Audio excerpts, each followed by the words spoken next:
Mente atenta, atenção plena, mindfulness, mental fitness, chame como quiser. É religião? O que é isso? Quem pratica? É científico? Tem ou não tem contraindicação?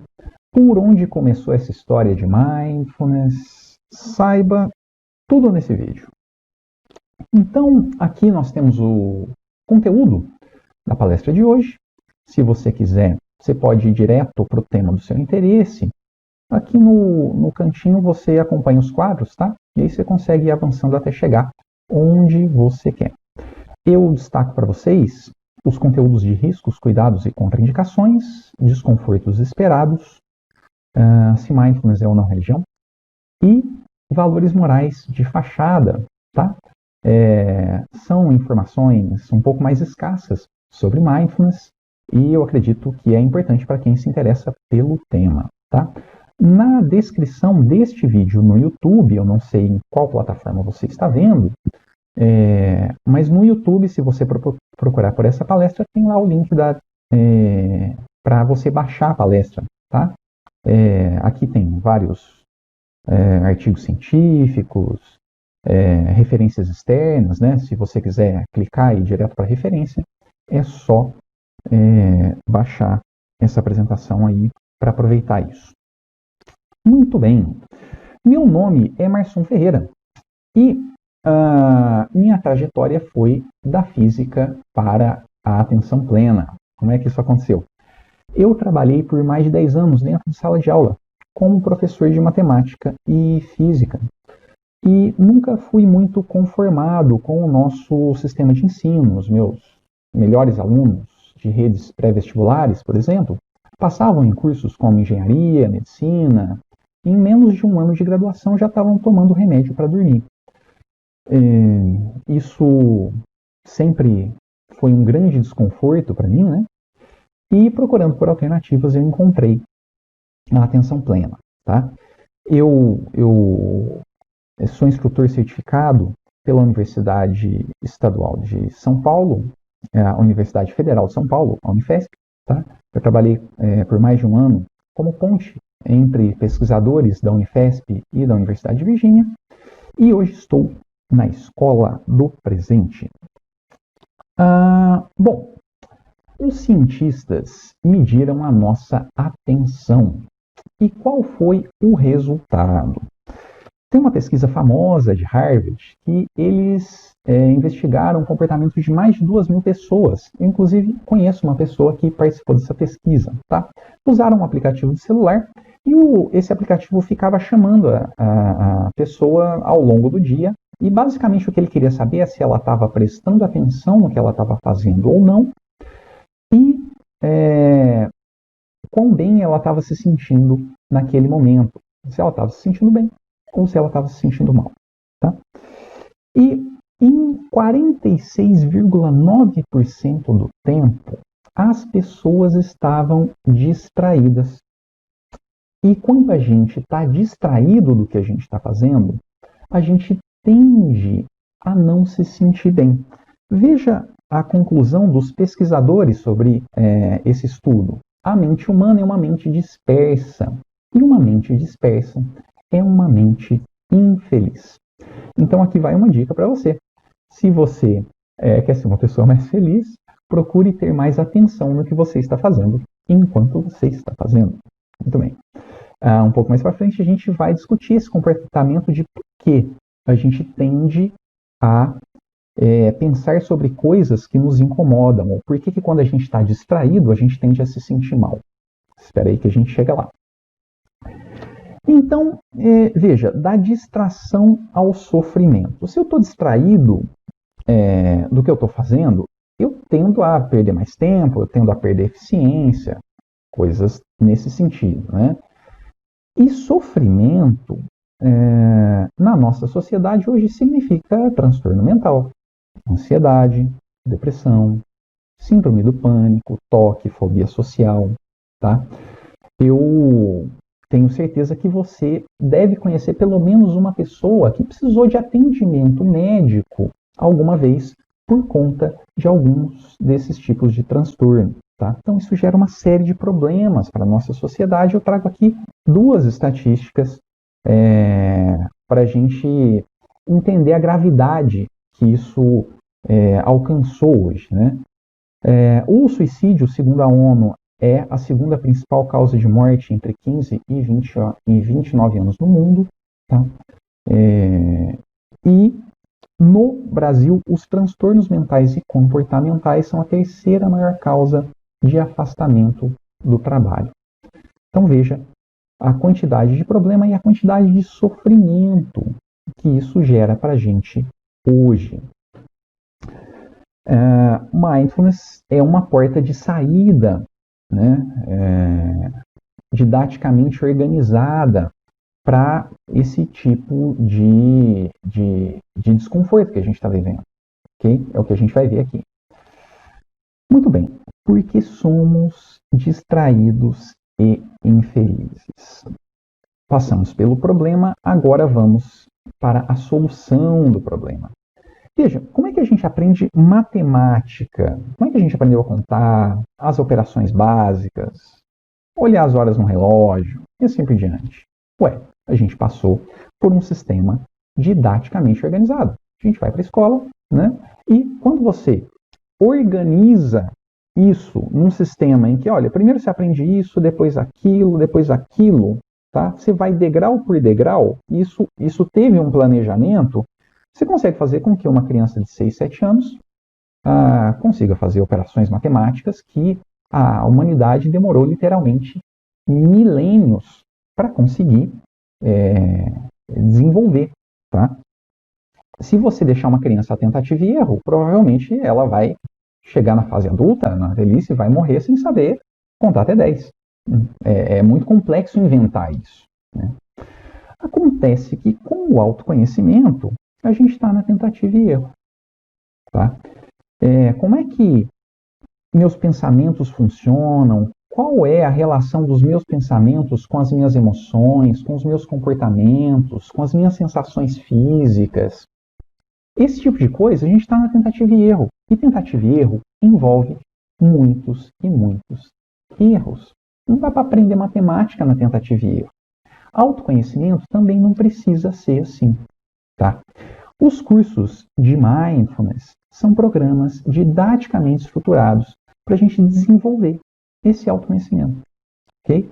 E aqui a gente ganha mais habilidade cognitiva, eu consigo fortalecer demais a minha atenção, o meu foco, prestar atenção no que eu estou fazendo, né? Melhoro a minha saúde física e psicológica, porque equilibrando as emoções, a nossa saúde física melhora, tá? E também consigo me relacionar melhor com as pessoas ao meu redor, né? Consigo ouvir melhor as pessoas, ter mais empatia com as pessoas, ter mais paciência, ser mais colaborativo, ok? Veja, tudo isso sai de um sistema didaticamente organizado para se autoconhecer. Quando eu entrei em contato com isso, eu fiquei maravilhado. Eu passei décadas pedindo, implorando para os meus alunos para eles prestarem atenção em mim. Mas eu nunca ensinei eles a prestar atenção. Tá? E essa é a proposta de Mindfulness. É um passo a passo para, entre outras coisas, prestar atenção. Não precisa da tentativa e erro para isso. Muito bem. E a ciência estuda Mindfulness mesmo? Isso é mesmo científico? Olha, aqui eu trago para vocês o número de trabalhos científicos sobre Mindfulness ao longo dos anos. Tá? O gráfico vai até 2019. Vocês vejam que há um aumento crescente aí no número de estudos sobre Mindfulness. Isso daqui tem estudos para todos os gostos, tá? Investigando hormônios na corrente sanguínea, ativação cerebral, impactos na saúde física e psicológica, impactos na eficiência de trabalhadores na indústria, eficiência na liderança de gestores. Tem estudos em escolas de periferia mostrando redução no índice de violência, tá? Os estudos estão atingindo um grau de maturidade bastante interessante para quem entende de ciência. Aqui agora a gente já tem alguns trabalhos de meta-análise sobre mindfulness, já tem meta-análise de meta-análise, tá? E a gente tem mais de 6.000 trabalhos científicos investigando os efeitos dos treinamentos de atenção plena. E quem tem interesse em mindfulness hoje? Veja, empresas de alto desempenho, entre elas Facebook, LinkedIn, Twitter. A Google é uma grande entusiasta dos programas de mindfulness. Ela desenvolveu um programa específico para empresas. Tá? Na BIC do Brasil, eu tive a alegria de oferecer treinamentos para eles aqui em algumas vezes. Também em equipes esportivas de alto desempenho, seleção brasileira de handball já recebeu algumas vezes treinamentos de mindfulness. Vários times da Liga Norte-Americana de Basquetebol. Mindfulness já foi capa de diversas revistas, né? Aqui é a Fernanda Lima, na Isto Ela, é praticante de Mindfulness. O Exército Norte-Americano oferece Mindfulness para ex-combatentes, já foi capa da Time, da Super Interessante, tá? E instituições de ensino, desde o jardim da infância até a pós-graduação, tá? Também se envolvem com treinamentos de mindfulness, oferece mindfulness para as equipes e para os estudantes. Tá? Hoje, talvez o maior centro de ensino e pesquisa de mindfulness seja o Oxford Mindfulness Center. A mãe do mindfulness, a Ellen Langer, pesquisadora da Universidade de Harvard. Eu tenho a alegria de liderar os instrutores de mindfulness que estão à frente dos programas da Escola de Extensão e da Escola Cooperativa da Unicamp. Então, vocês percebam que instituições de alto desempenho estão envolvidas com os treinamentos de mente atenta. Mente atenta na política pública tem? Tem. O Reino Unido, ele lidera a implantação de políticas públicas sobre mindfulness. Em outubro de 2015, ele lançou esse documento, Mindful Nation UK, tá? Que apresenta diretrizes de financiamento e implantação de programas de mindfulness em 4 pilares sociais, tá? Em sistemas de saúde, na educação, em empresas e também na justiça criminal. Tá? De 2015 para cá, isso vem se desenvolvendo, né, em cada um desses pilares. Se vocês procurarem aí na internet por Mindful Nation UK, vocês vão achar muitas informações interessantes. Esse documento aqui está recheado de estudos científicos de alta qualidade. E na educação eu tenho uma amiga pesquisadora da Unifesp, a Emérita. Ela participou recentemente da equipe de pesquisa que está trabalhando nessa frente de investigação, né? Lá no Reino Unido. Eles investiram mais de 7 milhões de libras esterlinas. Hoje tem um estudo em andamento com mais de 80 escolas, tá? Estudando os efeitos no desempenho dos professores e também dos estudantes, quais são os impactos disso dentro da escola, né? Então, tem iniciativas bastante interessantes do ponto de vista de política pública lá no Reino Unido, nos Estados Unidos também. Bom, então, dei um panorama geral aqui, e para a gente discutir melhor o que é mindfulness, como mindfulness funciona, quais são os benefícios, antes eu vou convidar vocês para um teste drive, tá? Não tem jeito de aprender a nadar sem pular na água, não é mesmo? Então, eu vou convidar você nesse momento para você encontrar uma postura confortável aí, de preferência com a coluna ereta, se for possível, mas sem a necessidade de rigidez desnecessária. Está fazendo pequenos ajustes, seus olhos podem ficar abertos ou fechados, como você preferir. Então, vá trazendo sua atenção para esse momento presente e observe seu corpo respirando. Veja se é possível identificar alguma região do seu corpo onde você observa com mais nitidez as sensações físicas da sua respiração. Talvez na região da barriga ou do tórax você perceba pontos de atrito entre a sua pele e a sua roupa, sensações de expansão e contração, ou então o fluxo de ar nas narinas. Observe seu corpo e simplesmente aproxime a sua atenção das sensações físicas da respiração. Não é preciso controlar a respiração. Você pode permitir que seu corpo respire como ele quiser. Ele já sabe fazer isso.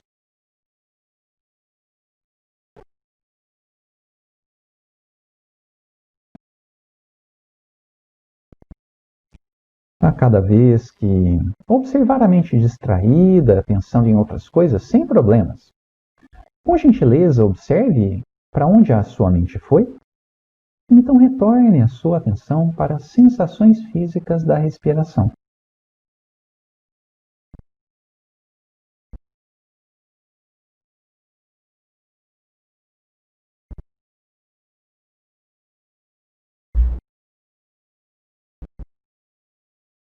A cada vez que observar a mente distraída, pensando em outras coisas, com a maior gentileza ao seu alcance, observe para onde a sua mente foi, então retorne a sua atenção para as sensações físicas da respiração.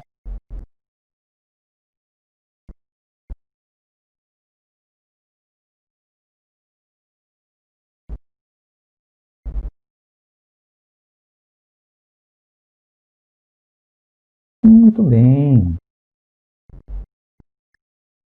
Então podemos nos aproximar do final do exercício com algumas respirações mais lentas e profundas.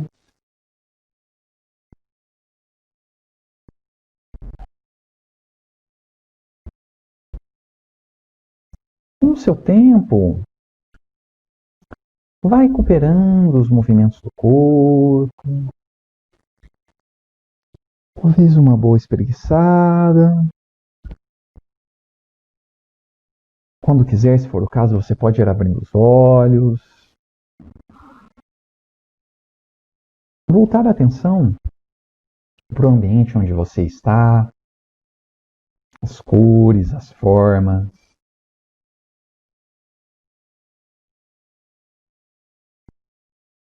Muito bem. Tudo bem por aí? Legal. Então, veja, essa foi uma primeira ginastiquinha com a nossa atenção. Tá? Qual foi o convite do exercício? Aproximar a atenção da sensação física da respiração. Tá? Cedo ou tarde, todos nós seres humanos vamos nos distrair. Tá? A atenção vai para algum lugar. A gente lembra de alguma coisa que aconteceu, alguma coisa que está para acontecer. E num dado momento a gente percebe que a gente se distraiu. Tá? O convite do exercício é: percebeu que a mente se distraiu? Sem problemas. Observa para onde ela foi, então retorna a atenção para a sensação física da respiração. Quando a gente faz esse ciclo completo, estou atento, me distraí, percebo que eu distraí, retorno a atenção, o músculo da atenção faz um. E essa é a ginástica do músculo da atenção. De maneira bem superficial, a gente vai mais a fundo nessa conversa hoje. Eu faço isso várias vezes, a minha atenção vai ficando fortinha e com o tempo ela fica mais estável, ok? Então, e aí eu consigo colocar a atenção onde eu quero e deixar ela lá por mais tempo. Muito bem, uma primeira definição do estado psicológico de atenção plena, mindfulness, mente atenta, mental fitness, como você quiser chamar. Esse é um modo específico de prestar atenção, intencionalmente, no momento presente e sem julgamentos. Então, 3 características principais, tá? Primeiro, intencionalmente. Quando a gente coloca a atenção em algum lugar e de repente a gente se distrai, isso acontece por querer? Isso acontece com a nossa intenção? Não, né? Esse estado psicológico de atenção é o contrário disso. Ele não acontece sem querer. Ele não acontece no piloto automático. Ele só acontece quando eu quero. Ok? Então, intencionalidade. Segundo, é no aqui e agora. Quando eu estou prestando atenção, eu estou prestando atenção numa coisa que está acontecendo no momento presente. Tá? Geralmente, a distração é associada a passado ou futuro. Eu estou prestando atenção e de repente me distraio e lembro de alguma coisa que aconteceu. Ou me distraio e começo a pensar numa coisa que eu tenho que fazer. Tá vendo? Distração, passado, futuro. Atenção, aqui e agora. Por isso que os 5 sentidos, em especial as sensações físicas, né, mas qualquer um dos 5 sentidos, são muito bons para treinar a mente para isso. Por quê? Se você prestar atenção nos sons ao seu redor nesse momento, viu? Nesse momento, a atenção vem para o momento presente. Se você prestar atenção na sensação física dos apoios do seu corpo nesse momento, as sensações físicas estão no momento presente. E o mesmo acontece com cheiro, com gosto e assim por diante. Então, as sensações físicas, ou os exercícios de mindfulness são brincadeiras com essas sensações físicas, tá? Então, os iniciais, né? Tem exercícios que não utilizam, mas as sensações físicas são elementos-chave nesse processo porque elas acontecem no aqui e agora. E a terceira característica, que pode gerar um pouco mais de estranheza no começo, é que esse modo de prestar atenção envolve não julgar. Tá? Então, eu vou dar só uma ideia geral. Aqui, isso aqui daria várias teses de mestrado e doutorado, tá? Sobre o não julgamento. Mas só para a gente ter uma ideia de como o julgamento se relaciona com a nossa atenção. Suponha que no exercício da atenção plena na respiração, eu convidei você para fazer o exercício, e aí você está prestando atenção na sua respiração, de repente você começa a pensar, nossa, mas, cara, eu tenho tanta coisa para fazer, por que esse cara está me convidando para prestar atenção na respiração? Conversa fiada, eu tô perdendo meu tempo, minha agenda está lotada de coisas, cara, me vem com essa conversinha aí. Veja, eu bati um carimbo de julgamento. Essa experiência, esse convite aí, não tem nada a oferecer para mim, não tem nada a me acrescentar.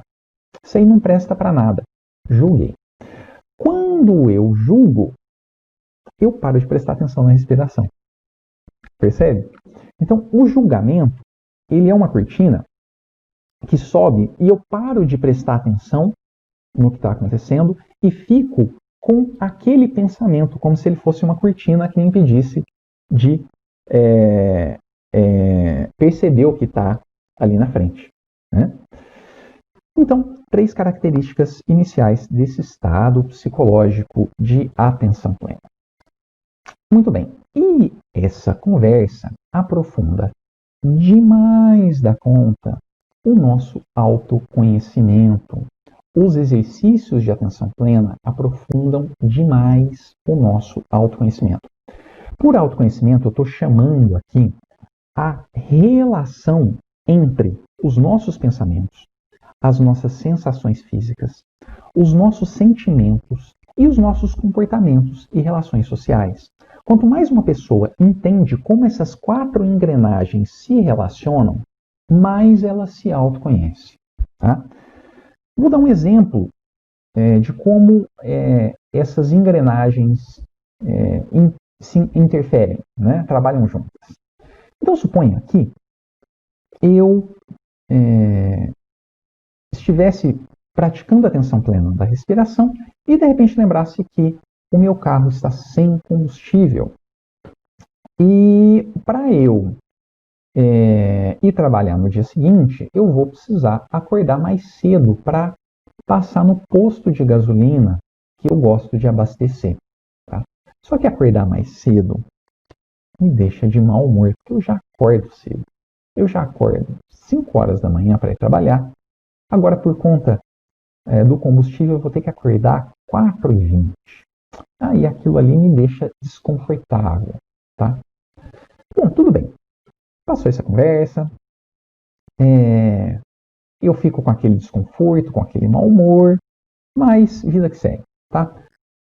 Terminou a palestra, vou para casa, chego em casa, a minha esposa perdeu o carregador de celular dela e chega para mim e fala: Marçom, onde é que está o carregador do meu celular? Você viu o carregador? Eu olho para ela e falo o seguinte: escuta, tá escrito carregador aqui na minha testa? Carregador não é seu? Então você pôs. Você nunca sabe onde você coloca suas coisas, fica perdendo tudo.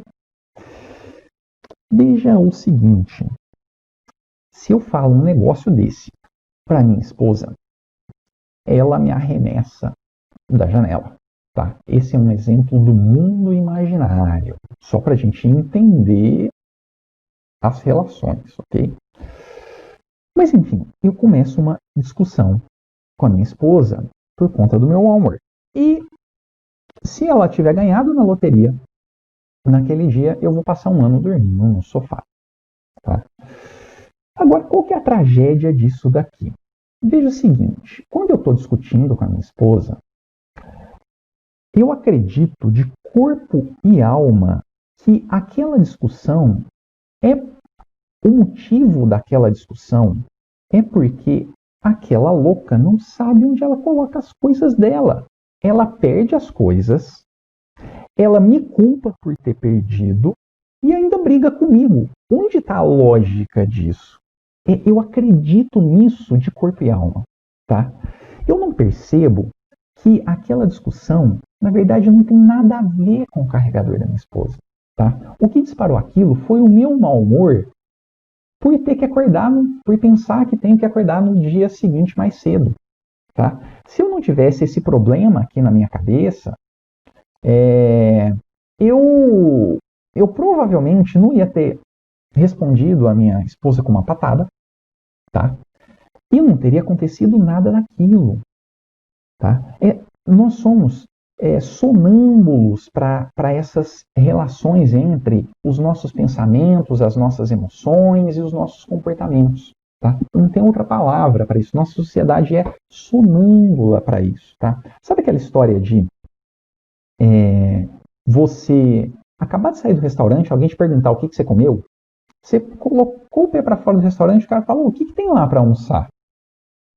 Cara, você sentiu o sabor da comida, às vezes você pagou caro naquilo, mastigou e engoliu várias vezes, não faz 5 minutos e a gente esquece, né? Isso de uma coisa que estava ali na nossa frente, que a gente colocou para dentro do nosso corpo. Quando alguém pergunta para a gente o que a gente pensou enquanto a gente estava dirigindo na manhã de hoje, o que eu pensei? Acho que eu não pensei em nada, não estava pensando em nada. Tá? Agora, quando a gente começa a fazer esses exercícios de mindfulness, lembra do convite do exercício? Se distraiu, sem problemas. Observa para onde a sua mente foi. Observa o que aconteceu. Então, retorna a atenção, tá? Para a sua respiração. Então, eu começo a perceber que quando eu estou distraído, na imensa maioria das vezes, eu não estou pensando em nada, eu estou sempre pensando em alguma coisa, tá? A nossa cabeça, ela está sempre pensando em alguma coisa, isso é muito comum, ok? E aí a gente vai percebendo esse ruído mental e a interferência desse ruído mental nas nossas sensações físicas e nos nossos sentimentos, tá? Então, se eu estiver praticando atenção plena da respiração e de repente lembrei do carro, fiquei de mau humor, porque eu estou pensando que eu tenho que acordar mais cedo no dia seguinte, de repente me dou conta disso. Eu posso perceber, por exemplo, a musculatura da minha face um pouco alterada, minha testa franzina. Eu posso perceber o meu coração um pouco mais acelerado, um certo aperto no peito, prendendo mandíbula, musculatura das costas mais tensas, tá? Uma série de sensações físicas me indicando um estado emocional presente, ok? Me indicando quais são os meus sentimentos presentes. Então, os exercícios de mindfulness ajudam a observar, a abrir esse olho, né? A despertar esse olho do que está acontecendo na nossa experiência interna, tá? Não é preciso tentativa e erro para isso, né? Um sistema didaticamente organizado potencializa muito o aprendizado dessas relações. Um sistema didaticamente organizado potencializa muito o autoconhecimento. Atenção, crescimento e liberdade. O que uma coisa tem a ver com a outra? Veja, trago aqui outra definição desse estado psicológico de mindfulness, agora da Vidyamala Burke. Esse estado psicológico é perceber o que está acontecendo e escolher a forma de responder às experiências em vez de ser impelido pelas reações habituais. Então veja, sem atenção plena, acontece mais ou menos o que eu descrevi na historinha imaginária com minha esposa. Então eu recebi um estímulo lá, onde é que está o carregador do meu celular, Emerson? E eu reagi dando um coice. Tá? Qual que é a tragédia disso? Normalmente, ou em grande parte dos casos, a gente já piora o que está ruim. Perceba, eu cheguei em casa com um problema, que é acordar mais cedo no dia seguinte. Quando eu reagi daquela maneira, eu saio da situação com problemas muito mais graves do que os iniciais. No meu caso, brigar com a minha esposa é bem mais grave do que ter que acordar cedo no dia seguinte. Pode acreditar nisso. Tá? E a gente faz isso compulsivamente. Eu tenho uma prova difícil, o que eu faço? Eu jogo videogame compulsivamente. Eu tenho um problema no trabalho, que eu não estou conseguindo resolver. O que eu faço? Eu como um porco. Uma série de o que os psicólogos chamam de soluções mal adaptativas, escolhas mal adaptativas. Eu pioro o que já está ruim. Tá? Como é que a atenção plena ajuda nesse processo? Veja, então, vamos passar pelo mesmo exemplo, mas agora eu sendo um estudante de atenção plena, um praticante de atenção plena. Tá? Então, eu estou exercitando essa habilidade de prestar atenção no momento presente. Veja, acontece a mesma coisa. Estava praticando atenção plena da respiração, lembrei que eu esqueci de abastecer, penso que eu tenho que acordar mais cedo no dia seguinte, isso me deixa de mau humor. Num dado momento eu percebo que isso aconteceu, volto a atenção plena para a respiração. Mas agora eu estou praticando esse movimento de prestar atenção no aqui e agora. Então eu estou voltando para casa, depois dessa constatação, eu percebo várias vezes, eu resmungando mentalmente, nossa, amanhã eu tenho que acordar mais cedo, tenho que gravar vídeo para o YouTube, eu vou estar cansado, não vou gravar nada direito, vou ter que gravar várias vezes, ó vida, ó céus, tá. Aí percebo, nossa, eu não estou prestando atenção enquanto estou dirigindo, não estou prestando atenção no trânsito, estou resmungando, estou de mau humor, deixa eu voltar a atenção para o trânsito. Passa 10 minutos, não, passa 5 segundos, que geralmente quando o pensamento é emocionalmente carregado, ele é mais insistente, né? Então, passa um pouquinho, eu começo a resmungar de novo. Observo que eu me distraí do trânsito de novo. Volto a atenção para cá. Tá? Faço isso várias vezes. Quando eu faço isso várias vezes, eu aumento as chances de, quando eu chegar em casa, eu estar consciente de que eu estou de mau humor. E eu estar consciente do motivo de eu estar de mau humor. Tá? Então, quando a minha esposa pergunta onde é que está o meu carregador de celular, eu provavelmente vou sentir aquele mesmo impulso de dar uma má resposta.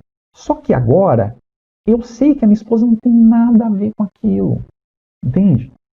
Eu estou de mau humor por causa do carro. Então, mesmo com aquela reação, com aquele impulso inicial de dar uma má resposta para minha esposa, eu posso criar juízo. Falar simplesmente, meu amor, não vi. Ponto. Olha que beleza. Eu cheguei na situação com quantos problemas? Ter que acordar mais cedo no dia seguinte. Dei um espaço de atenção ali e escolhi uma resposta mais adaptativa. Eu saio dessas circunstâncias com quantos problemas? Não piorei, o que já estava ruim. Ótimo. Tá? O Viktor Frankl tem uma frase muito, muito interessante a respeito disso. Ele diz o seguinte: entre o estímulo e a resposta há um espaço. Nesse espaço está o nosso poder de escolher a nossa resposta. Em nossa resposta está o nosso crescimento e a nossa liberdade. Tá? Então, quando eu falo que os programas de atenção plena são didaticamente estruturados, né, para desenvolver o nosso autoconhecimento, eu estou falando muito mais do que favorecer a atenção, o foco, a criatividade, o equilíbrio emocional, a redução de ansiedade. Eu estou falando que eu tenho um sistema didaticamente organizado para que as pessoas sejam mais livres, sejam menos escravas dos próprios impulsos, que funcionam como tiros no pé. Percebe? Então, se autoconhecer melhor é uma porta de entrada para ser mais livre. Livre de preconceitos, livre de vícios, livre de impulsos. Ok? Muito bem. Ok, agora vamos conversar um pouco sobre o nosso cérebro em ameaça. Quando uma ameaça surge, né, repentinamente, o que acontece no nosso cérebro e também o que fazer quando isso acontece. Muito bem, para essa discussão, há duas regiões do cérebro importantes. A primeira é o córtex pré-frontal, que ele fica bem embaixo da nossa testa aqui. É uma região mais recente na história de evolução da nossa espécie, tá? E o córtex pré-frontal, ele participa ativamente das ditas funções executivas ou de alto nível, tá? Entre elas concentração, memória e planejamento, controle de impulsos, tá? É basicamente a região do cérebro que nos diferencia dos outros animais. E tem uma segunda região do cérebro, mais primitiva na nossa história de evolução, que é o sistema límbico, fortemente ativado durante emoções intensas. Tá? Ele participa da regulação emocional. Então, controle durante choques emocionais, né, ele recebe força de ativação. Em inglês, se fala dos 3 Fs, né? Fight, Fly and Freeze. São situações que acontecem que eu tô, em fração de segundos, eu tô pronto para a briga, eu tô pronto para sair correndo ou para ficar paralisado e esperar o perigo passar. Então, vamos dar um exemplo. Suponha que uma cobra apareça na minha frente e eu interprete aquilo como uma ameaça. Em fração de segundos, uma série de estruturas do sistema límbico ganham força de ativação, tá? E coordenam reações fisiológicas como meu coração acelera, eu oxigeno os músculos periféricos, mudo o ritmo respiratório, em fração de segundos libero adrenalina, cortisol no sangue, em frações de segundos meu corpo está preparado para sair correndo, por exemplo. Tá? Só que geralmente, nessas circunstâncias, o córtex pré-frontal perde força de ativação. Tá? O cérebro funciona mais ou menos por ordem de prioridade ali. Naquele momento eu não preciso lembrar o número do meu CPF, quantos diplomas eu tenho, quantas pós-graduações eu fiz, nada daquilo. Eu estou precisando salvar minha vida. Tá? Isso tem mais prioridade naquele momento. Só que quando o córtex pré-frontal perde força de ativação, nós perdemos capacidade de planejamento. Tá? Então, por exemplo, a cobra aparece na minha frente, ao invés de sair correndo da cobra pela calçada, eu saio correndo da cobra e me meto no meio de uma avenida movimentada, por exemplo. Né? Então, eu troco um perigo pelo outro. Por quê? Porque eu não raciocinei muito bem. Tá? Eu reagi impulsivamente naquele momento. E além desse problema de, às vezes, reagir impulsivamente de uma maneira pouco estratégica, isso aqui tem um segundo efeito colateral, que é: nosso cérebro não separa bem ameaça física de ameaça psicológica. Em circunstâncias onde a gente se sente muito ameaçado, tende a dar aquele branco. Eu, enquanto professor de matemática e física, vi isso muitas e muitas vezes dentro de sala de aula. O branco na hora da prova de matemática. O estudante se preparou, fez tudo quanto é exercício, copiou a matéria da aula, tudo certinho. Só que quando ele senta para realizar a prova, dá branco. Okay? E aí, geralmente, o que as pessoas fazem? Vai lá e tenta estudar mais. E isso, ele não está agindo na raiz do problema. Tá? Porque enquanto ele continuar interpretando aquela prova como uma ameaça, vai continuar dando branco. Tá? Se eu tenho uma prova que eu interprete como uma ameaça, se eu tenho um chefe no trabalho que eu interprete como uma ameaça, só de pensar no chefe, só de pensar na prova, se eu tenho uma circunstância no trabalho que eu interprete como uma ameaça, que eu posso perder o emprego, que eu vou ficar sem dinheiro para pagar minhas contas e assim por diante, só de pensar na ameaça, meu coração acelera, meu ritmo cardíaco, minha respiração muda. Eu libero adrenalina, cortisol no sangue. Sim. Tá? Então percebe, só de pensar na ameaça, a gente já está tendo uma série de reações fisiológicas que o nosso corpo está falando, cara, sai correndo, sai correndo, sai correndo. Tá? Mas, né, na verdade, é uma ameaça psicológica, não é uma ameaça física, não precisa sair correndo. Okay? Então, aqui nós temos algumas coisas que a gente pode fazer quando a gente se percebe nesse pico, onde a gente recebeu uma surpresa inesperada e a gente percebe que a gente está meio sem saber o que fazer. Tá? O primeiro truque baseado em neurociência é nomear a atenção. Tá? Porque a linguagem envolve o córtex pré-frontal. Então, eu tô hackeando o sistema, tá? Tô fazendo um truque, tá? Para forçar que o meu córtex pré-frontal funcione. Então, naquele momento, tenta nomear a atenção, a emoção que você está sentindo. Nossa, eu estou ansioso, eu estou com raiva, eu estou com medo. O que é isso? Nomeie a atenção. Um primeiro truque. Tá? Segundo truque, respire conscientemente pelo menos uma vez antes de agir. Tá? Leva a atenção para a sensação física da respiração, especialmente na barriga ou no tórax. Tá? A gente vive muito aqui em cima. Eu penso aqui, eu enxergo aqui, eu escuto aqui, eu sinto cheiro, sabor aqui. A gente está muito na cabeça e às vezes a gente precisa distribuir essa consciência. Tá? Leva a consciência lá para a sensação física da respiração na barriga e dá uma ou duas respiradas. Tá? Entre outras coisas, o que eu estou fazendo aqui? Eu estou dando um espaço entre o estímulo e a resposta, que é justamente onde mora a nossa liberdade. Tá? É aqui que eu escolho. Eu recebi um estímulo e eu escolho o que eu vou fazer na sequência. Tá? Então, eu dou um espacinho aqui para eu escolher melhor. Dá tempo do cérebro sair ou diminuir esse gatilho de reação aqui. Tá? E se a gente treinou antes a prestar atenção na nossa respiração, a gente tem mais chances de conseguir se lembrar e também de conseguir fazer isso na hora. Tá?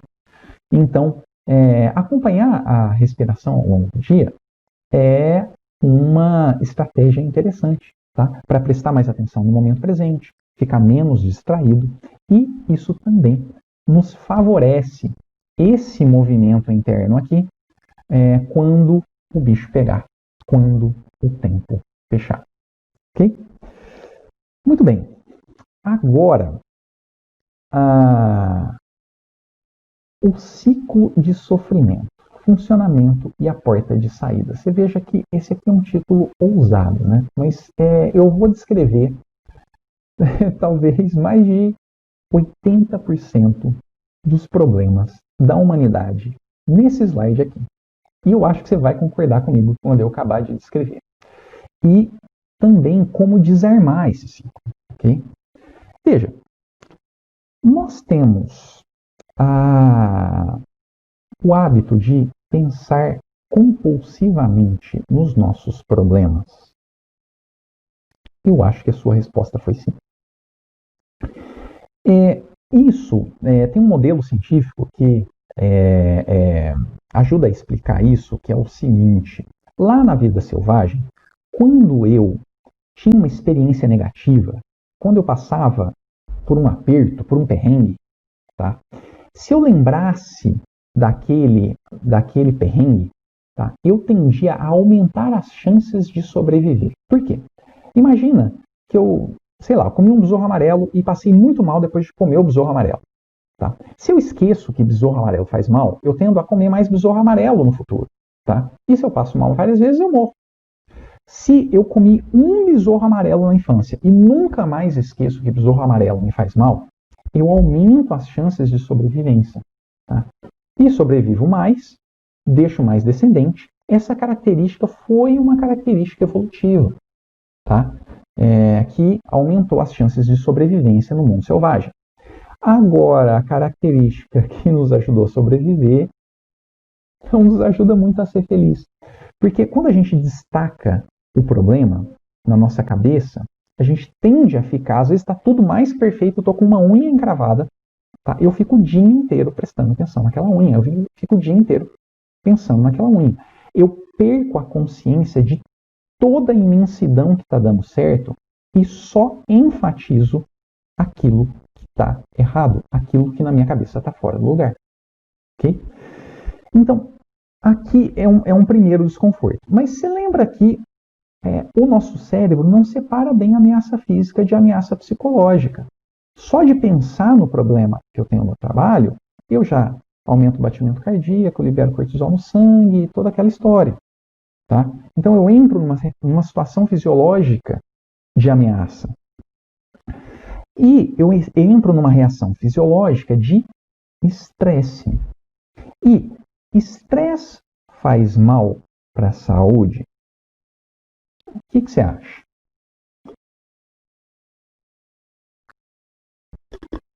A primeira vez que eu vi essa resposta, eu me surpreendi bastante. Estresse não necessariamente faz mal para a nossa saúde. Tá? Quando a gente tem um pico de estresse, mas esse pico de estresse passa e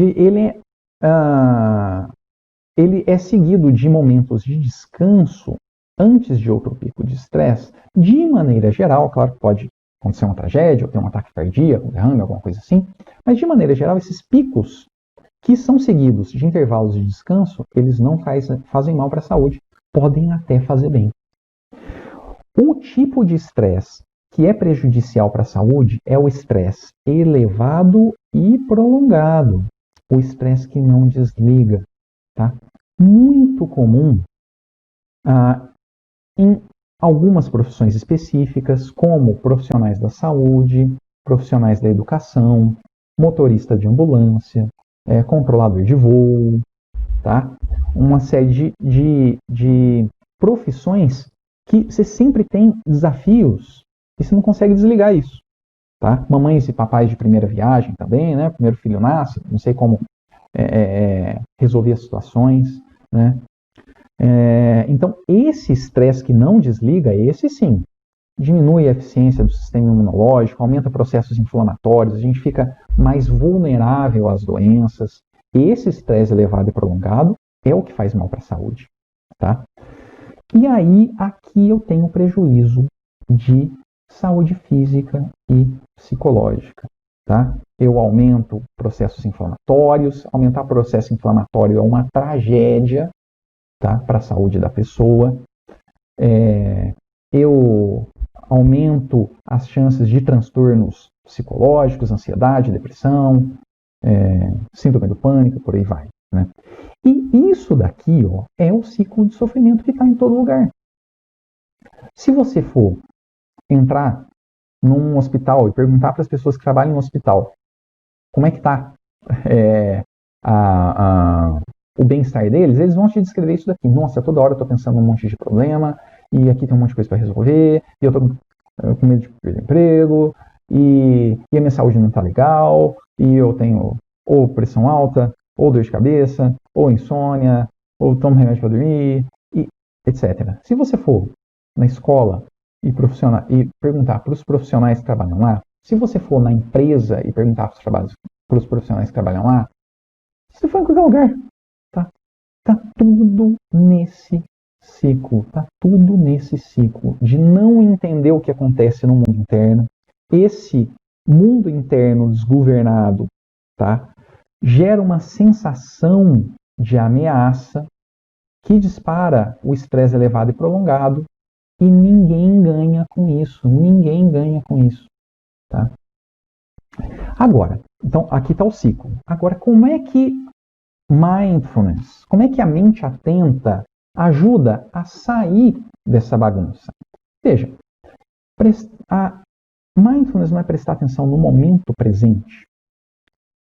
Então veja, mesmo que eu tenha muitos problemas no trabalho ou na minha vida particular, enquanto eu estou almoçando, eu posso gostar daquela comida que eu estou comendo. E enquanto eu como, eu posso realmente desfrutar daquela comida, sabe? Sentir o sabor, o cheiro, realmente degustar aquele momento de prazer. E se eu faço isso, se eu degusto, se eu me envolvo com aquele deleite, eu estou disparando um mecanismo de ameaça no meu cérebro? Eu estou me sentindo ameaçado? Não, é o contrário disso. Né? Eu não estou me sentindo ameaçado, eu não estou com o coração disparado, eu não estou liberando cortisol no sangue. Okay? E se eu faço a mesma coisa enquanto eu tomo banho? Presto atenção na água, da água batendo no meu corpo, a sensação da temperatura gostosa na pele.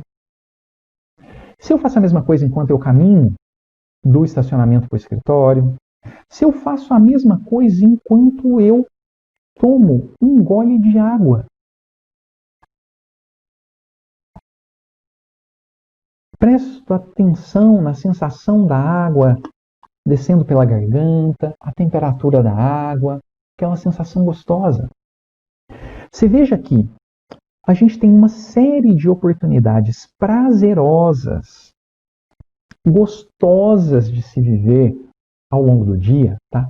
Que eu posso descansar, que eu posso dar um intervalo de descanso. Só que isso depende de onde eu coloco a minha atenção, tá? E é esse deleite, é esse descanso que é associado à melhora de saúde física e psicológica, tá? E não é não é um detalhe. Isso daqui muitas vezes tem um efeito expressivo, tá? Expressivo. Tem diversos estudos mostrando, por exemplo, as pessoas se recuperando muito mais rapidamente dos tratamentos de saúde, diferentes tratamentos de saúde, ao praticar isso daqui, tá? E exercitar mindfulness é exatamente isso. Ou líderes sendo muito mais empáticos, sendo muito mais solícitos, né, muito mais gentis com as equipes de trabalho ao praticar isso daqui. Estudantes do ensino médio, do ensino fundamental, da faculdade, mostrando melhores desempenhos nas provas, praticando isso daqui. Não é um detalhe. Tá? Não é um detalhe. E aqui, então, fica algumas dicas de saúde para a gente interromper esse ciclo de sofrimento. Primeiro, programe períodos de descanso na sua agenda. Tá? Eu vejo muito isso. Profissionais de altíssimo desempenho têm problemas, assim, desafios enormes na empresa. E o cara fala, cara, domingo é sagrado para mim.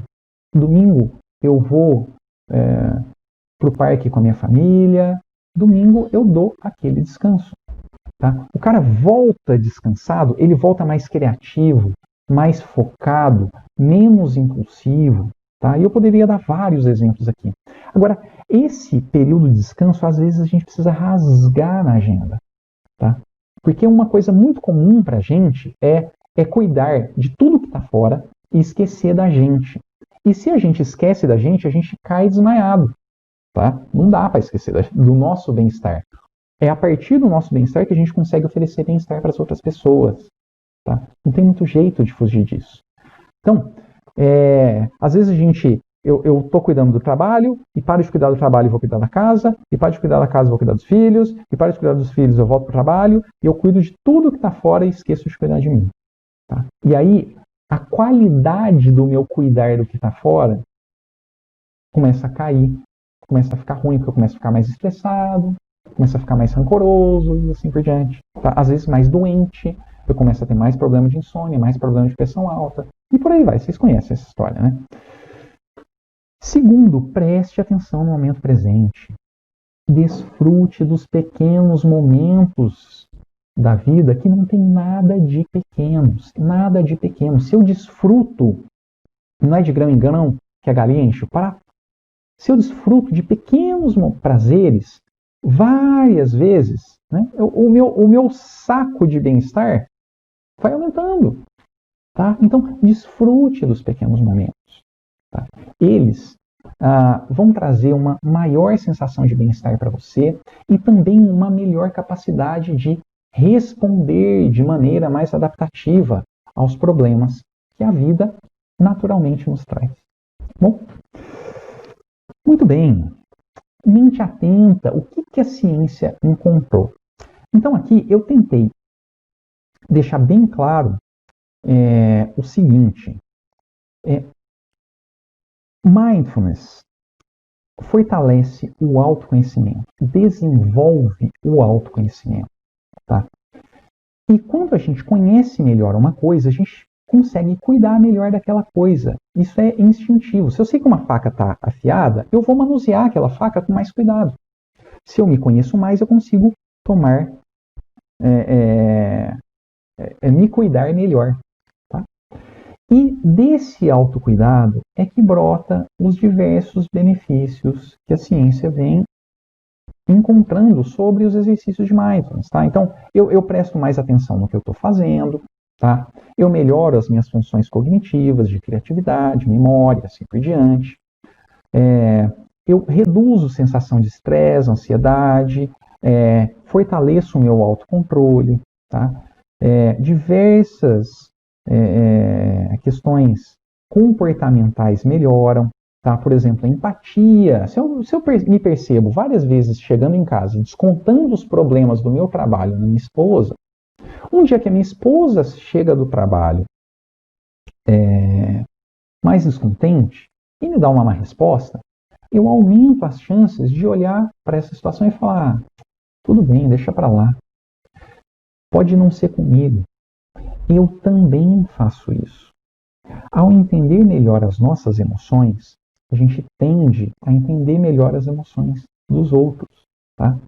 Então, melhora a empatia, fortalece o altruísmo e várias questões de saúde física. Tá? Tem estudos mostrando, por exemplo, as pessoas passam por um programa de mindfulness e tomam uma injeção de gripe. Tem um estudo. Esse, se não me engano, que eu deixei a referência aqui no final. É esse. A pessoa toma uma injeção de gripe. E aí eles comparam o grupo que passou pelo programa de mindfulness e o grupo que não teve treinamento de mindfulness. O grupo que passou pelo treinamento, ele se recupera muito mais rápido da gripe. Tá? Reduz processos inflamatórios, né? Por diminuir o estresse de longo prazo e assim por diante. Favorece a longevidade. E todas essas coisas são treináveis. Sabe, essa história de eu nasci desatento, vou morrer desatento. Eu nasci sem paciência, vou morrer sem paciência. Olha, é possível desenvolver. Assim como a gente desenvolve o músculo, a gente desenvolve essas características. E não sou eu que estou falando, é a ciência que vem mostrando isso consistentemente. Eu treino e desenvolvo. Okay? Aliás, o nosso cérebro é muito parecido com o músculo, tá? Aqui eu trago o fisiculturismo cerebral para vocês, tá? Os exercícios de mindfulness, e eu destaquei a palavra exercício aqui, porque tem que fazer o exercício, tá? É igual atividade física, não adianta eu ficar lendo sobre atividade física. Bom, é claro que isso pode me dar dicas importantes, mas o que eu estou querendo dizer é que só ler sobre atividade física não vai te trazer os benefícios de atividade física. Você precisa correr, você precisa caminhar, você precisa ir para academia, você precisa executar, tá? É a execução sistemática dos exercícios de mindfulness que oferece esses resultados aqui, tá? Os exercícios de mindfulness comprovadamente ativam o córtex pré-frontal, que é aquela região responsável pelas funções executivas, as funções de alto nível, memória, planejamento, etc. Tá?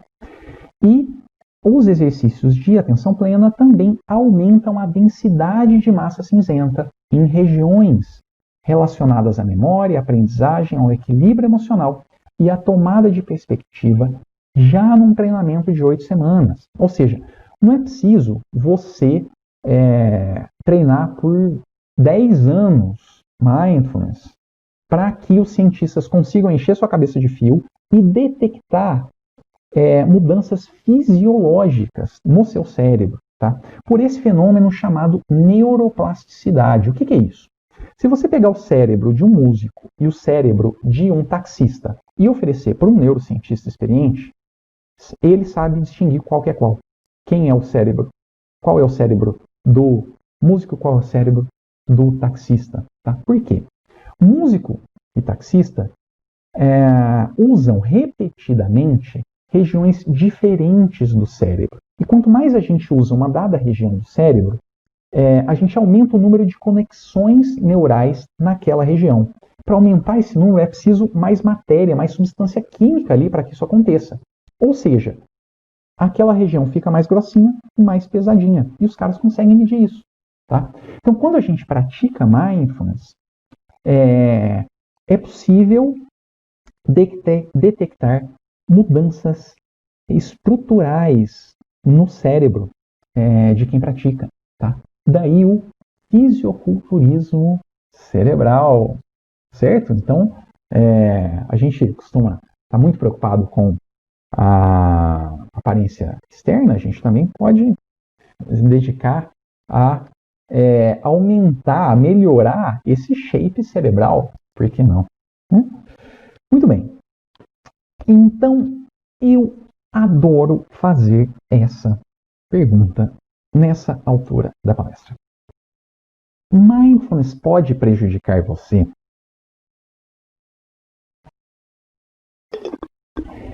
Veja o seguinte, não parece inofensivo essa história?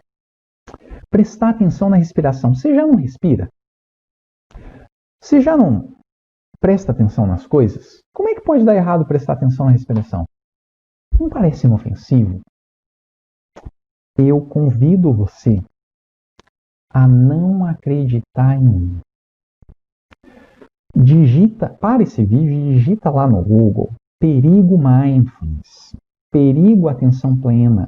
Tá? Se você arranha em inglês, damage mindfulness. E dá uma olhada no que aparece. Tá? Você vai encontrar dezenas de depoimentos de pessoas que se deram mal nesse jogo. Às vezes passaram por um workshop curto, tá? De mindfulness na empresa, por exemplo, de 1, 2 dias. Esse treinamento curto de mindfulness disparou uma crise depressiva na pessoa, ela precisou se afastar do ambiente de trabalho e passar por 6 meses de terapia para conseguir voltar a trabalhar. E não sou eu que estou dizendo isso aí está disponível na internet com facilidade. Tá? Eu deixei alguns links aqui para vocês, se vocês quiserem se aprofundar nesse assunto. Tá? Então, a primeira coisa que eu quero fazer aqui é te explicar como é que o incêndio começa. Porque todo incêndio começa pequeno. Não é assim que os bombeiros falam? E um incêndio pequeno é fácil de apagar. Então, essa história de, por exemplo, prestar atenção na respiração. Né?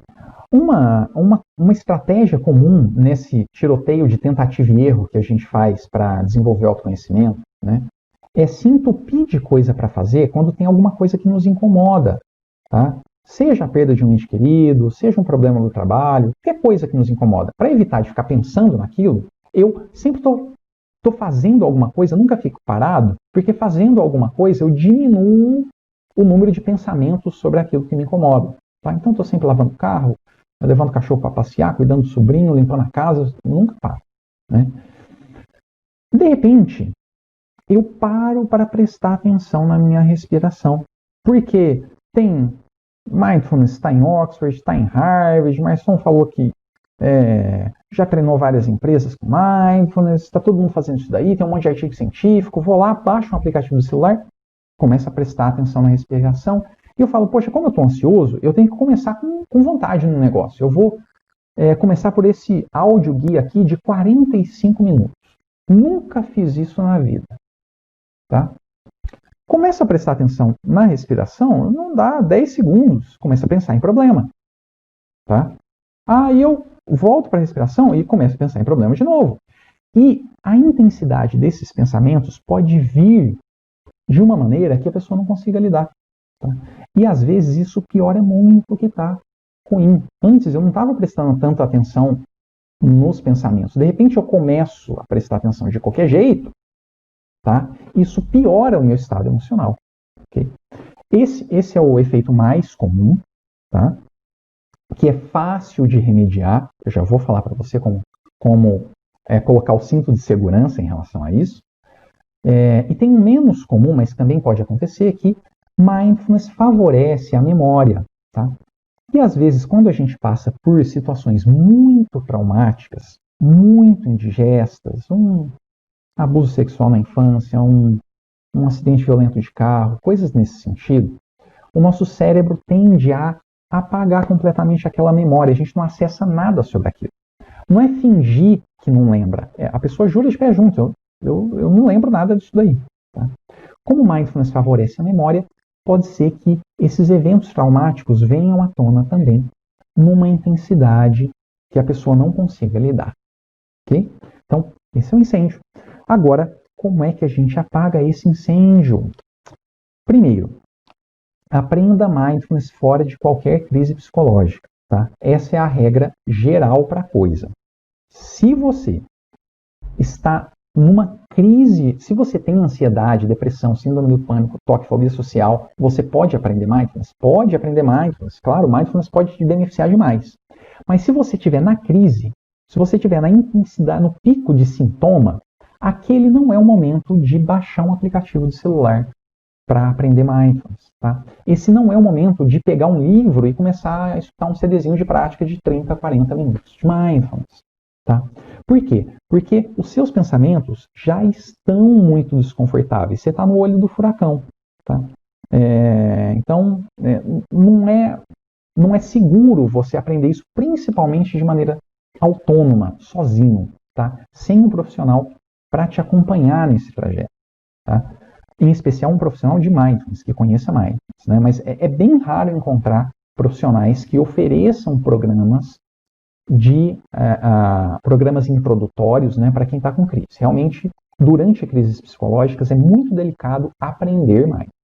Se você já sabe mindfulness, se você já sabe andar de bicicleta, você pode decidir se a bicicleta é boa ou não para você naquela hora.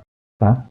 Agora, se você não aprendeu mais, se você não tem experiência com esse tipo de atividade, crise, de maneira geral, não é uma boa hora para aprender. Tá? E como colocar o cinto de segurança em relação a esses riscos?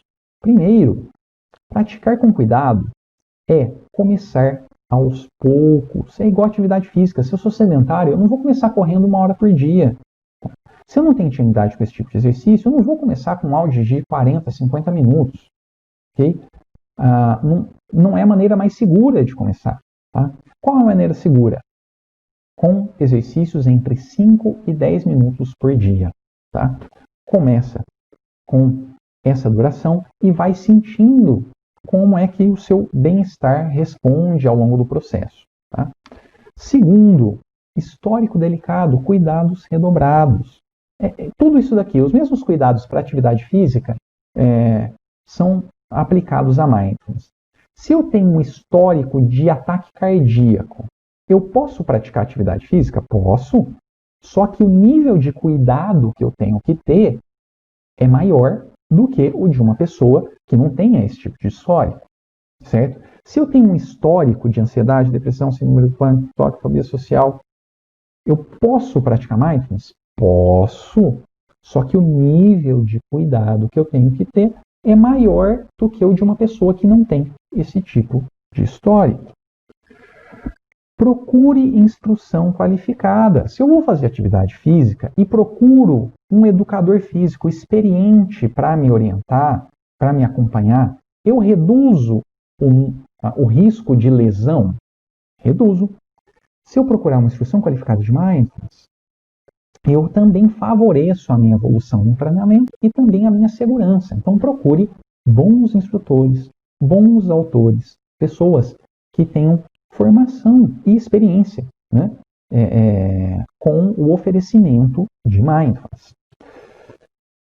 Não substitua tratamentos de saúde por programas de mindfulness. Tá? Então, nas redes sociais aí da Escola do Presente, você encontra diversos depoimentos de pessoas que melhoraram sono,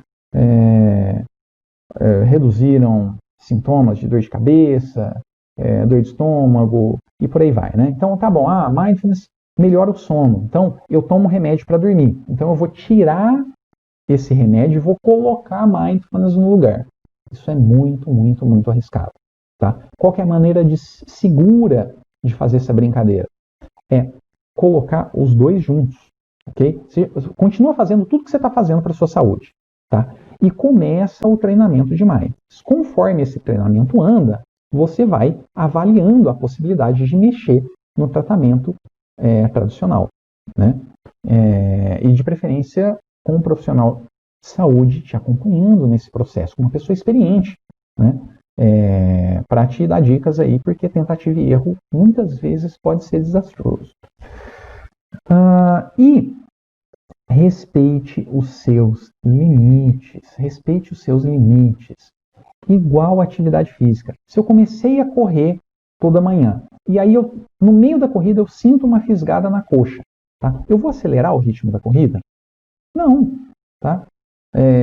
A maneira segura de lidar com isso é o quê?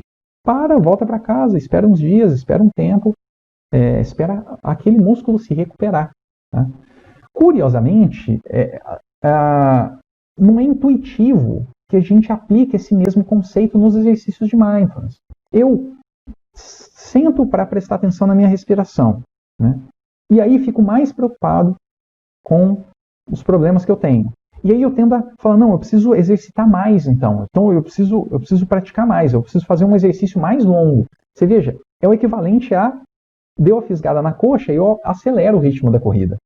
Okay? Então, está praticando mindfulness e surgiu uma memória mais indigesta, uma emoção mais difícil de lidar, qualquer coisa nesse sentido, você sempre pode interromper a prática. Vai fazer outra coisa.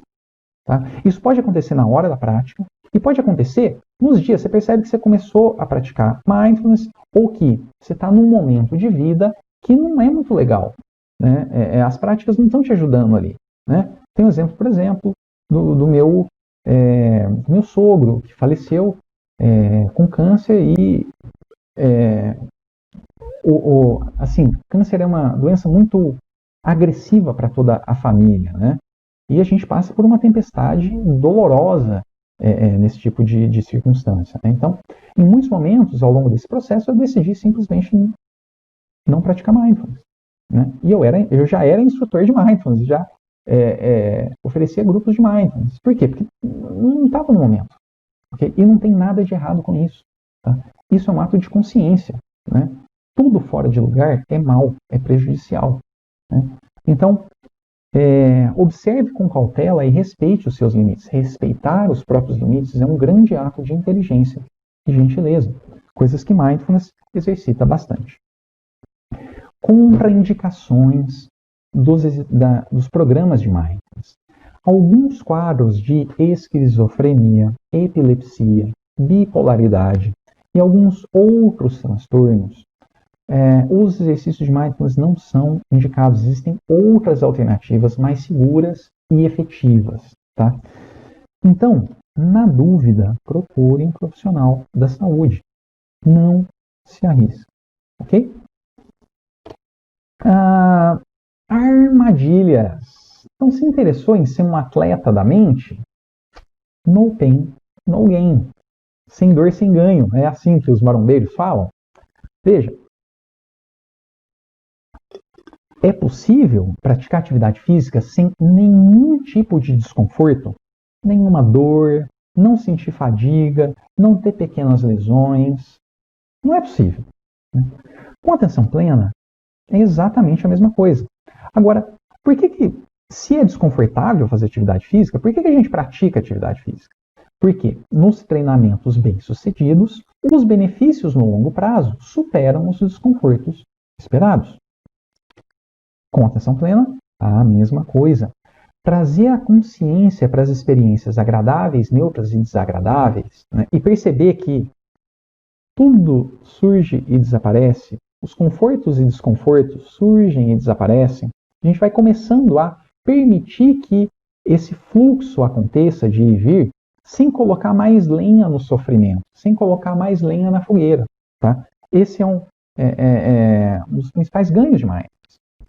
Então, controlar experiências desagradáveis, confrontar experiências desagradáveis, esforço para mudar comportamento. De repente, eu percebo que toda vez que eu chego em casa, eu estou descontando os problemas do meu trabalho na minha esposa.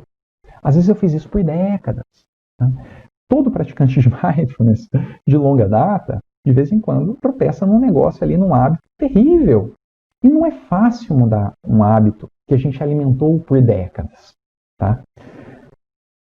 Mas é justamente aqui onde a gente se autoeduca. Né? É justamente aqui onde a gente exerce a nossa capacidade de liberdade, né? De se livrar daqueles comportamentos que a gente não quer pra gente. Né? Só que às vezes a gente consegue fazer isso rápido, às vezes não é tão rápido. Né? E esforço para desenvolver novas habilidades. Não tem nenhuma diferença de aprender uma nova língua, de aprender a tocar um instrumento musical. Tá? Tem a sua dose de esforço, ok? Mas nos treinamentos bem-sucedidos, os benefícios no longo prazo superam os desconfortos temporários. Okay? Mindfulness é religião? É ou não é? Então veja, para responder essa pergunta, a gente precisa voltar às origens da atenção plena. Os programas de mindfulness associados a essa linha científica de mindfulness, eles começaram com este generoso senhor que eu já tive a oportunidade de conversar pela internet, chamado Jon Kabat-Zinn. Então, o Kabat-Zinn, no final da década de 70, ele criou na Escola de Medicina da Universidade de Massachusetts uma clínica que depois veio a se chamar a Clínica de Redução de Estresse, com um programa que depois recebeu o nome de Mindfulness Based Stress Reduction, ou em inglês MBSR, a sigla dele. Tá? A tradução para português é algo como redução de estresse baseada em mindfulness. E ele usou como base para construir esse programa 3 pilares. A ciência cognitiva, ele trabalhava num laboratório, né, de ciência cognitiva, yoga e budismo. Na época ele era praticante de yoga e praticante de budismo. Então aqui a gente percebe uma relação mais vinculada a esse viés religioso, né, de mindfulness. Acontece que mindfulness caiu na mão da ciência, a ciência começou a desenvolver isso, começou a desenvolver programas. Hoje a gente tem programas específicos para adolescentes, específicos para recuperação de dependentes químicos, para pessoas com recaídas em depressão e assim por diante. Então, houve um desenvolvimento desses programas a partir desse início aqui, tá? E hoje, a gente tem um degradê de relação com a religiosidade dentro dos treinamentos de atenção plena. Tá? Ter ou não relação com religião não é igual um interruptor de lâmpada, que ou está ligado ou está desligado. Ou eu tenho relação com a religião ou eu não tenho relação com a religião. Isso é mais parecido com um volume de rádio. Tá? Tem programas fortemente associados a um viés religioso, tá? E tem programas mais distantes, até um outro extremo, tá? Com programas que são absolutamente desvinculados, sem relação com religiosidade. Tá? É nesse extremo que mora a escola do presente. Tá? Por exemplo, no exercício que a gente fez, tá, de atenção plena na respiração, eu acho pouquíssimo provável que isso tenha gerado algum conflito com a sua opção religiosa. Se você é ateu, se você é crente, se você é católico, da Umbanda, ou o que quer que seja, você não pode prestar atenção na sua respiração? E aí, quando sua mente se distrair, se observar para onde a sua mente foi e retornar a atenção para a respiração? É isso. Tá? É por isso que eu evito muito usar a palavra meditação nos exercícios de mindfulness. Tá? Eu sou exceção. Normalmente, você digita aí meditação mindfulness, você encontra uma enxurrada de informações, né, na internet, inclusive na maioria dos trabalhos científicos. Okay? Por que eu evito a palavra meditação, a expressão meditação mindfulness? Porque eu acho que essa expressão mais confunde do que ajuda. Tá? Quando a gente fala de meditação, eu estou falando de um guarda-chuva muito amplo. É igual falar da palavra esporte. Eu pratico esporte. Você não está dizendo muita coisa. O cara não sabe se você pratica xadrez ou futebol. Entendeu? Mindfulness, meditação.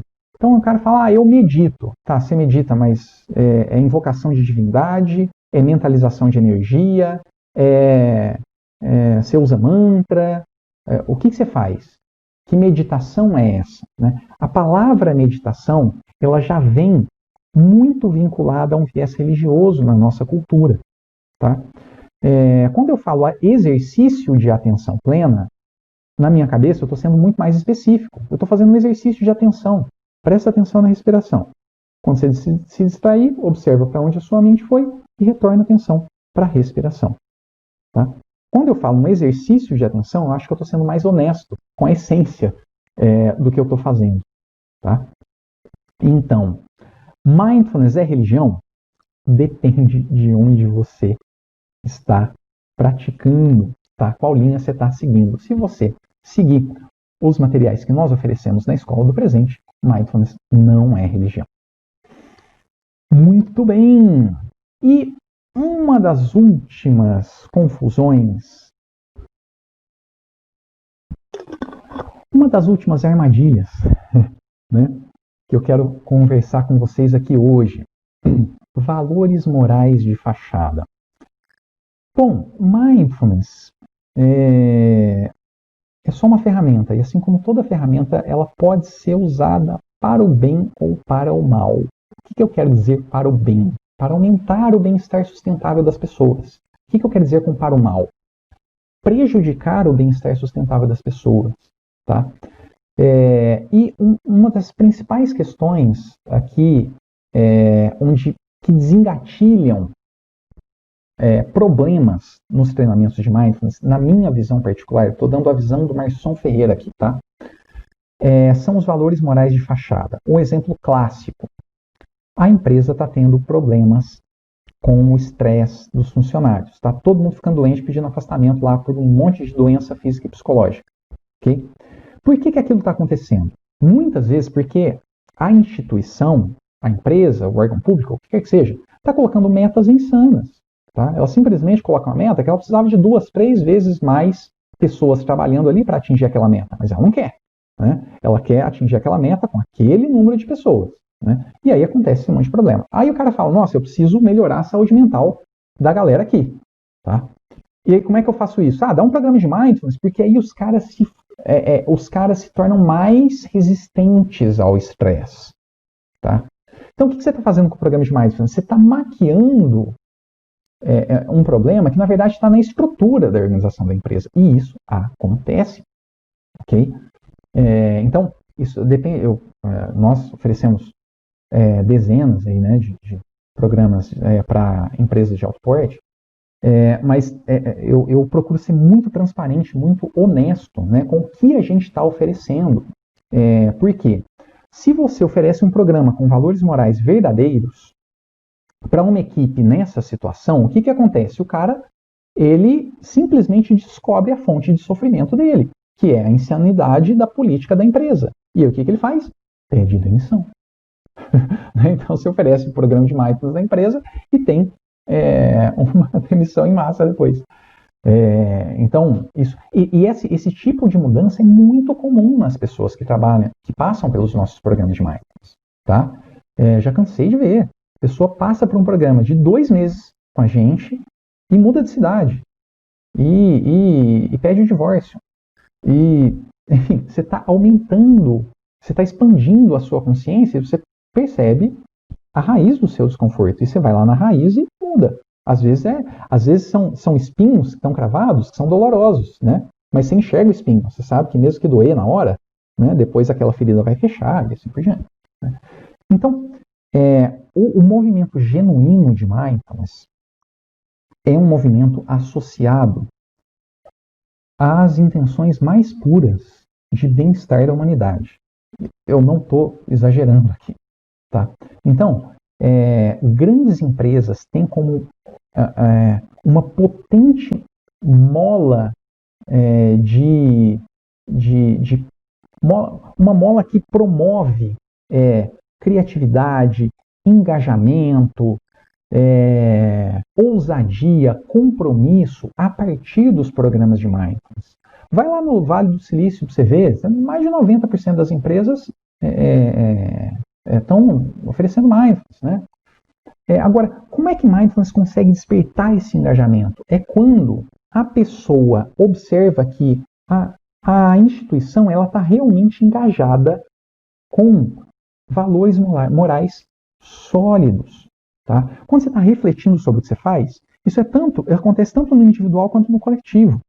Tá? Então, se eu percebo, eu começo a me observar e começo a perceber comportamentos em mim que não são legais. Por exemplo, despejar os problemas do meu trabalho na minha esposa. Quando uma organização começa a observar com mais atenção a sua prática, isso também pode acontecer. Tem um exemplo famoso da empresa Mercury, sabe aquela de borracha, né?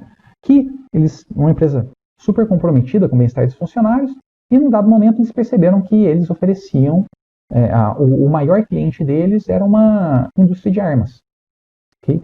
E a empresa identificou, as pessoas que trabalham lá identificaram que isso não estava compatível com os valores deles. Né? E eles ficaram 6 meses aí debatendo e decidiram parar de oferecer os insumos para aquela indústria. Eu não estou entrando aqui no mérito da questão, entenda, tá?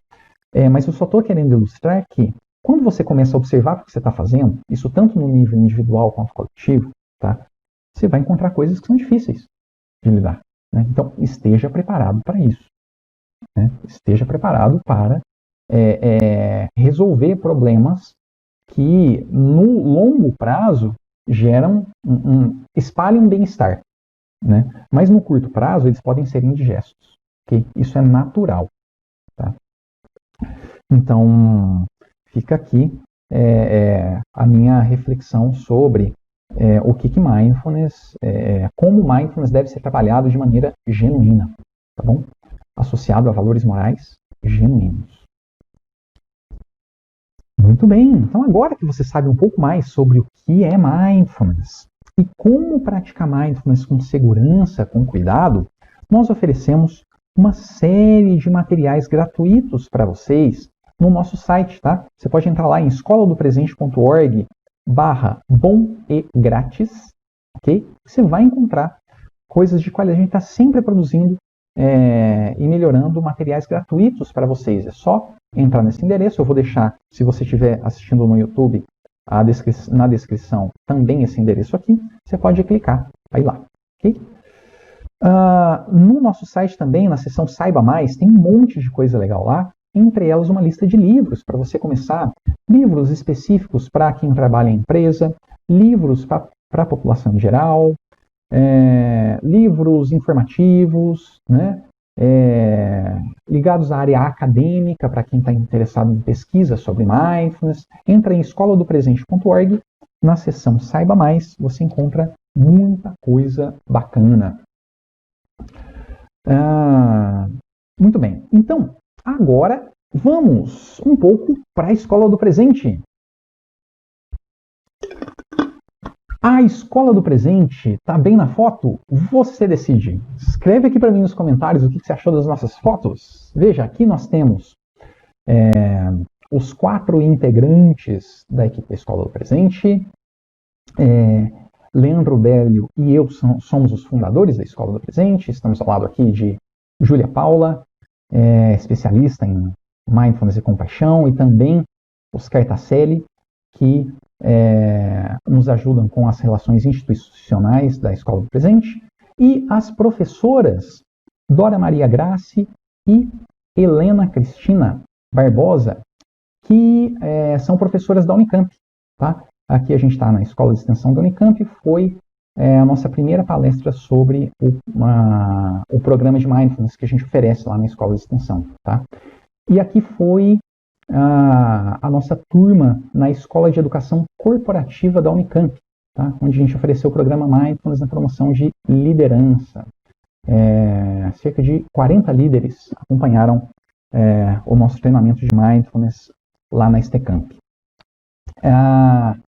Aqui foi uma palestra que a gente deu na Escola Estadual Ângelo Mendes de Almeida, em São Paulo. Na Prefeitura Municipal de Campinas, a semana passada ou retrasada, a gente ofereceu uma live. Quem acompanhar o nosso canal do YouTube, vocês vão ver muitas lives lá. Direto a gente oferece lives para os servidores da Prefeitura. Tá? Daqui a 2 semanas já tem uma live agendada também. A gente já ofereceu também treinamento para os gestores aí da Prefeitura Municipal de Campinas. Aqui foi um workshop que a gente ofereceu no Centro Municipal de Educação Infantil Estrelinha, e eu acho que dá para você perceber aqui que essas são cadeiras infantis, né? É extremamente comum, a esmagadora maioria das creches que a gente visita oferecendo treinamentos em Mindfulness, né, não tem cadeira para adulto. As professoras, toda a equipe precisa sentar em cadeirinha de criança, porque não tem uma mesa para fazer reunião, não tem nada. Mas a gente se vira com o que tem, né? Aqui uma palestra nossa no Inova RH em São Paulo, para pessoas do mundo corporativo. Aqui uma dinâmica no Centro Municipal de Educação Infantil Eduardo Pereira de Almeida, em Campinas. Aqui tinha cadeira para adultos, né? E aqui uma palestra na Faculdade de Ciências Médicas, na Unicamp. Outra escola pública de Campinas, Humberto de Souza Melo. Enfim, então, qual que é a direção da Escola do Presente? A nossa missão é contribuir para uma sociedade mais atenta e feliz. Tá? E a nossa estratégia é também atuar no ambiente escolar público. Tá? Nós temos metas bastante ousadas para a escola pública brasileira, tá? Incluindo aumentar expressivamente o salário de professor, incluindo oferecer dentro das escolas públicas o que há de mais elevado do ponto de vista científico de treinamento para desenvolvimento de criatividade, de treinamento para desenvolvimento de habilidades socioemocionais, tanto para professores quanto para alunos, né? E também programas de Mindfulness. Programas de Mindfulness é a ponta desse iceberg, né? Então, esse é o combustível da Escola do Presente, tá? É aqui onde a gente quer atuar. Trago para vocês alguns depoimentos. de pessoas que passaram pelos nossos programas. Aqui o Adalto Bezerra, que é diretor acadêmico da Unicamp. O curso é totalmente aplicado e cada encontro, orientação, compartilhar de percepções foi uma positiva provocação e um convite a lapidar meu cotidiano. Parabéns à Escola do Presente e à EduCorp pela oportunidade. Também o Gustavo, diretor de compras da Faurecia. Excelente experiência de vida. O treinamento oferece diversas ferramentas úteis para a vida pessoal e profissional. Recomendo fortemente a experiência. A professora Dora Maria Grassi, do Laboratório de Estudos de Estresse, receber a professora no nosso treinamento foi muito especial porque a professora Dora tem uma vida dedicada à pesquisa sobre estresse, né? Ela está à frente do Laboratório de Estudos do Estresse no Instituto de Biologia da Unicamp. Então foi uma presença muito especial. E ela disse o seguinte sobre o nosso programa: descobri que estava presa emocionalmente em um local que me mantinha sem sal e sem emoção, e que permitir quebrar essa carapaça que eu mesma criei como proteção foi libertador. E trago um último depoimento aqui para vocês da Kelly, que é coordenadora do laboratório da Faculdade de Engenharia Química no Unicamp. A experiência foi para mim um colete salva-vidas. Os exercícios e a persistência nas práticas me levaram ao relaxamento profundo sem perda da consciência e nos momentos de exaustão mental, recorro aos ensinamentos, tamanho é o alívio promovido. Para mim, são como um oásis enorme, enorme gratidão aos instrutores, né, e à minha instituição por me apresentarem o Mindfulness. Então, nas redes sociais da Escola do Presente, vocês encontram dezenas de depoimentos, e eu trouxe esses depoimentos aqui para dar uma amostra para vocês do poder dos exercícios de Mindfulness. Tá? Quando praticados com segurança e com compromisso, sair da tentativa e erro para um sistema didaticamente organizado para se autoconhecer é um divisor de águas. Tá? Inclusive, essa expressão é extremamente comum nos nossos depoimentos. Vocês podem verificar isso nas nossas redes sociais. Tá? Um divisor de águas. Não é só nos nossos treinamentos. Aqui não estou falando da Escola do Presente, eu estou falando de Mindfulness. Tá? Então, se você tem dúvida sobre começar a praticar Mindfulness, sobre baixar um aplicativo no celular, observar os efeitos de Mindfulness na sua vida, olha, eu te encorajo fortemente a fazer isso. Né? Não espere resultados milagrosos em uma sentada, em uma semana.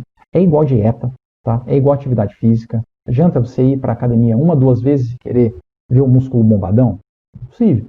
Tá? Adianta você ir numa aula de inglês por 3 semanas e querer que aquilo te dê fluência no idioma? Impossível. Tá? Só que 1 mês, 2 meses fazendo exercício, 1 mês, 2 meses fazendo dieta, 1 mês, 2 meses fazendo mindfulness, tá?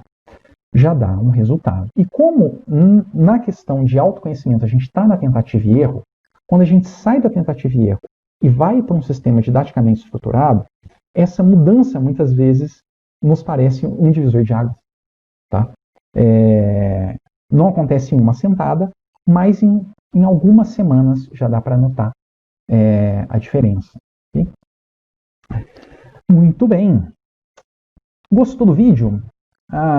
Você pode curtir, você pode também dar o seu dislike e falar para mim aqui embaixo o que você gostou, o que você não gostou. Eu não sei que plataforma você está assistindo, mas deve ter algum modo de interação aí, tá?